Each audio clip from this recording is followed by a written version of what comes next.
Hi everyone! Welcome to this new episode. I know it's been a long time. I'm so sorry, but I've been so busy. I've been shooting elopements in like 10 different countries. So yes, I'm so excited to be back in my office and to be able to share all the new stuff that I have the knowledge of right now. In today's episode, we're going to talk about what to pack for your elopement because a lot of my couples actually ask me, hey, what should we put in our suitcases and what should we not forget about?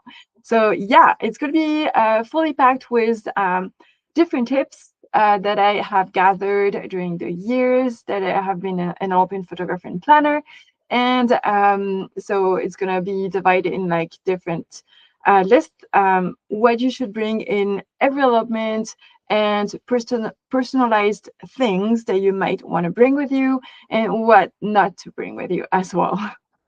So let's dive right into like what you should pack for like any elopement anywhere in the world you're eloping, whether it's like Hawaii, French Polynesia, the mountains of Norway, Antarctica, anywhere you go, you will need, I say you will need, um, please do not forget to pack these items. So the first one is a vow book. So two vow books actually, because you'll need each one. And that is up to you. Actually, you don't need a book. Some of my couples read from their phones and it was absolutely fine. But if you wanna write down your vows to make them super like uh personalized to who you are as a couple, you can also do that. You will find tons of options for vow books on Etsy, which is my favorite place to shop for gifts in general. So like, small businesses that have their own vow books, like one for her, one for him, two for her, two for him, whatever works for you, you can buy them on Etsy. The second thing or your rings. Please don't forget your rings. Even though I've had like a couple forget their rings for their allotments, and they did something with the grass they found on the ground, which was super cute and super nice. So yeah, don't forget your rings from when you leave your home. Is best. They forgot them at the Airbnb, so that was absolutely fine. They put them on after, but yeah, so your rings or like if you plan on exchanging them on your allotment day, don't forget them. Don't forget about your outfits as well. Obviously, you won't forget them, but like just in case you like, I don't know, like don't want to have any special outfits, just like still bring something that you feel comfortable wearing and that you want to wear for your elopement. I get asked a lot about how should we kind of um like how should I put my dress in my suitcase? How do we travel with a wedding dress, for instance, or like a wedding suit? And I love the option of just rolling your dress in your suitcase if it's possible for you, in a dry bag, so it would not catch any type of like moisture from the environment, and put it in your carry-on. Do not put it in your checked-in suitcase, because just in case something happens to that suitcase, you don't want anything to happen to your outfits. So a wedding dress, you leave it on a hanger and you roll it on its own, on itself. And it will kind of keep away from, like, it won't crease or anything, so it will be best to travel with it. You also have the option of just bringing it with you in the airplane cabin as a carry-on item. Yeah, like airline companies in general are like super nice about it, so you can also do that. um don't forget to pack for some shoes. I know it's always tempting to say, "Hey, I'm gonna have some super nice shoes that I never wore before, that have like super high heels." Unless you're going in a ballroom, which is generally not the case if you elope, don't do that. Your shoes have to be super comfortable. You have to be able to walk in any type of terrain with it. So in general, I recommend having some hiking boots. You have some super nice ones. You can find some white ones online, or like even in some shops. Um, Waterproof ones are a must just in case it rains on your elopement that you don't want to be cold because your feet are wet. So yeah, just like hiking boots, high quality. In general, if your dress is long, we won't see your shoes anyways. So who cares? Just bring some like nice shoes. You're going to be comfortable just walking around in them. You don't have to hike for 5 hours to have some hiking shoes. Just going like 5 minutes in the mud or like on an even terrain is going to save your legs. So just do it. Uh, Also, you can bring some snacks and water. Snacks is optional. Water is absolutely mandatory. So if you have a water bottle that you absolutely love, bring it with you to pass security. Just empty it at airports. If it doesn't have any water in it, you can pass security with it with no problem. So yeah, water is definitely mandatory because even if you don't walk during the day, it's gonna be still kind of a long day. Just driving around, exploring places. You want to be hydrated because it will avoid cramps and headaches and stuff like that. You want to be like on top of the wall for your development. So bring some water and some snacks as well. If you know you're getting snacky during the day, bring some snacks. Anytime, anything to make you comfortable, bring it with you. Also, don't forget about your documents, like wedding documents in general, like your wedding license if you have one, or like stuff that you might need to bring for your elopement ceremony, and as well as travel documents. So, wherever you're traveling, always check that you're able to use your driver's license from home. Some countries don't accept your driver's license from home and ask you to have an international driver's license like IDP. You can ask it online or like depending on which country, but if you're from the US, it's super easy. Um, you will need a passport. Most countries you have to have a passport is at least valid for 6 months after you enter the country. So make sure that your passport is like still valid. And if you need any visa, check it online as well. If you need like sometimes it's an ETA or like ENTSTA, whatever. Like some countries have their own specific type of requirements for visas or like for just online authorization authorization anyways, something you have to do online. Sorry for my English. And also some countries ask you to fill out like a customs form about 3 days before you enter the country. So make sure that you don't have to do it. And if you do, make sure that you do actually do it online. Because if you don't, sometimes it's going to create some delays when you arrive in a country. And they're going to ask you to fill out the form with like a ton of other people who would have forgotten as well to fill out that form. And it's super easy. It's just like they give you a QR code and you pass the customs, whatever. So yeah, super easy, super nice. Just make sure that you have all the travel documents as well as your wedding documents to make it legal. And so that's kind of the general list of the things that you have to think about for your event. But you also have like some others uh, things that you might want to take with you.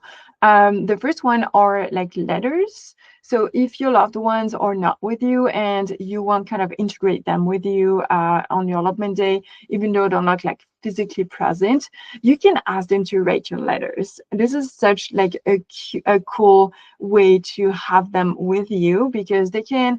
So you're gonna open those letters on your allotment day and you're going to read them together and it's such an emotional part of your open day. So like you can ask friends and family members to write your letters.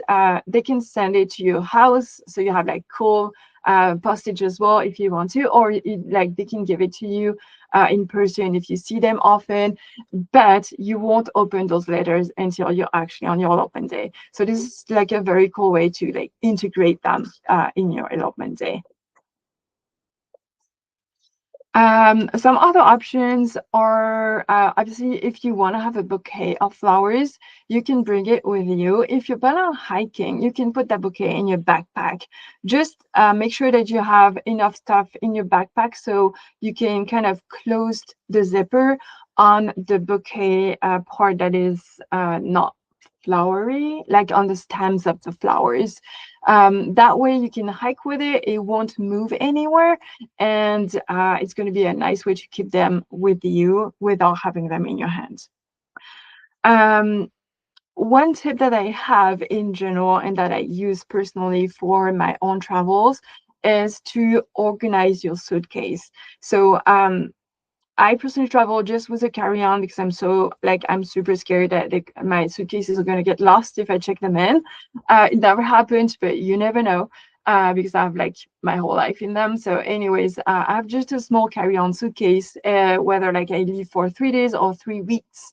So the way I do it is that I use the Marie Kondo folding techniques for all my clothing. And if I can, I'm gonna wash my clothes as well during my stay. But like this allows you to kind of use your space more efficiently in terms of like all your clothing. I don't overpack anyways. I'm like when I travel, I'm traveling for work, so I don't need like several dresses or anything because like I'm not going to be the one who's going to be in the photos. So I have like different pants and like more comfortable attires for sure. But like the way that I fold them helps me um, keeping kind of the space in my suitcase as small as possible. So yeah, that's kind of a one tip that I would recommend that you also use for your own suitcases and to pack um, with an idea that you're gonna have to kind of unpack for your elopement day. So everything regarding your elopement has to be kind of in the same location. So if you have a backpack that you can take with you, where you can put your rings and vows book and wedding license, and maybe your outfits and your shoes and stuff like that, and your like favorite water bottle and everything that you'll need on your elopement day. So you can just grab that bag and keep like get going on your elopement day on your like your hike or whatever. It's gonna save you some time and some hustle to just say, hey, do we have a vows book with us, or like, oh, we forgot the rings or stuff like that, we have to go back.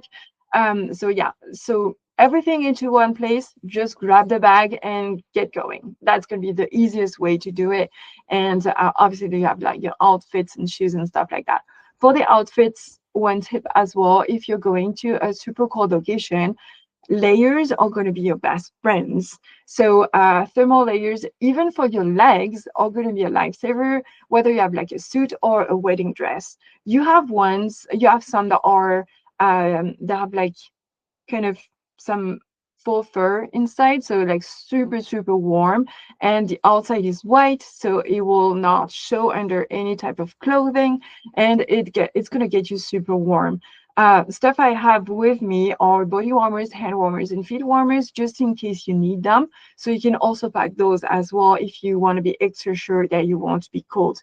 Because yeah, if you're going to Norway, Iceland, Alaska, like any type of country that is super cold in the winter, and you're going there in the winter to like embrace the beauty of the mountains and stuff, which is going to be gorgeous. Make sure that, because it's going to be cold, but plan for the wind. The wind is not your friend at all. It's going to kind of get into your clothing, it's going to get into your bones. So make sure that you have thermal layers all over your body, so you won't get cold even if it's a little bit windy. So what not to pack is gonna I'm not gonna have like specifics on that, what not to pack, but I will say don't pack your whole house. You're just going on a holiday, which happens to be your elopement as well. So too many suitcases, like especially like big ones, heavy ones, they're just gonna annoy you, especially if you don't stay in the same hotel for like several nights. If you're going on a road trip and changing hotels every night or every 2 nights, you're gonna hate yourself if you have like 3,000 different suitcases that you have to bring out of the car, maybe like take some stairs with them, and then back and open. They're going to take so much space in your rooms because, like, yeah, if you're going to Europe or even Asia, the rooms here are super small. So like sometimes you can't even open your suitcase in that room. So either you make sure that you book like a super large room, or you make sure that your suitcase is not too big, because you won't need all this stuff anyways. So like extra pairs of shoes, stuff like that. Yeah, maybe one pair if you have just one pair of hiking shoes, maybe like a normal sneaker pair. But yeah, don't think about that um, trip as an occasion to kind of bring your whole house with you, because you're going to regret it at one point during your travel. So the lightest you travel, the better you're going to feel, and the better, like the easiest it's going to be for you. So that's the end of this podcast episode. If you have any questions, drop them below in the comment section, or you can also send me an email if you're listening to me on like Spotify or Apple Podcasts. Yeah, I hope this was super helpful. Thank you so much for listening, and I'm so excited to meet you on the next episode. Bye.